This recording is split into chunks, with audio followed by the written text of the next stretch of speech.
একটা সমাজের বিবেক তখনই জাগে যখন তার ভেতর থেকে কেউ চিৎকার করে ওঠে, এটা অন্যায়।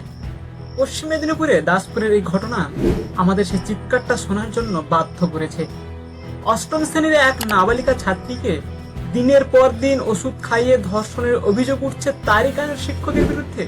বলা ভালো হবে, এই মিথ্যে আশ্বাসে বিশ্বাসের সুযোগ নিয়ে এক শিক্ষকের হাতে নষ্ট হয়েছে এক শিশুর শৈশব।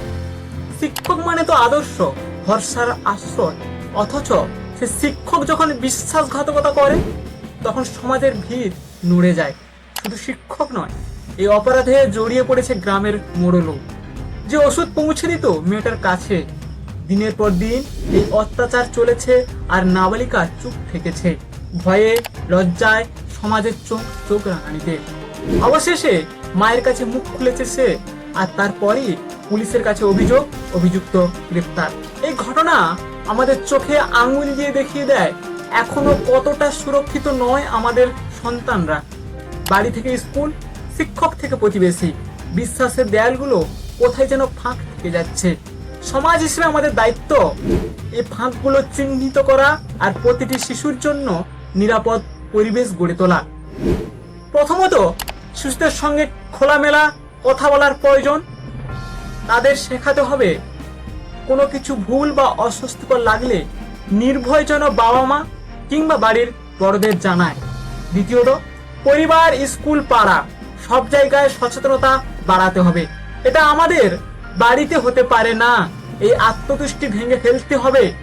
অপরাধী যে কোনো রূপে যে কোনো পরিচয় থাকতে পারে, এটা মেনে নিতে হবে। আইনের দিক থেকে কড়া ব্যবস্থা দরকার। পক্সো আইনের মতো কঠোর আইন আছে, কিন্তু তার যথাযথ প্রয়োগ নিশ্চিত করতে হবে। দ্রুত বিচার, অপরাধীর শাস্তি নিশ্চিত করতে হবে, যাতে কেউ এমন অপরাধ করার আগে 10 বার আপাতত ভাবে। পাশাপাশি ভিকটিমের পাশে দাঁড়ানো, তার মানসিক পুনর্বাসন নিশ্চিত করাও জরুরি। সবচেয়ে জরুরি সমাজের মানসিকতা বদলানো। ধর্ষণের শিকার হলে লজ্জা তার নয়, লজ্জা অপরাধীর। পরিবার, প্রতিবেশী, স্কুল সব জায়গায় এই বার্তা পৌঁছানো দরকার। আর কোনো শিশু বা নারী যখন সাহস করে মুখ খুলবে, তার পাশে দাঁড়ানো আমাদের সবার দায়িত্ব।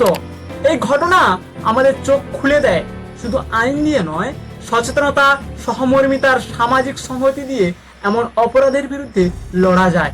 আসুন আমরা সবাই মিলে এমন একটা সমাজ গড়ে তুলি যেখানে কোনো শিশুকে আর গলা ভালো হবে এই মিথ্যা আশ্বাসে নিজের শৈশব হারাতে না হয়।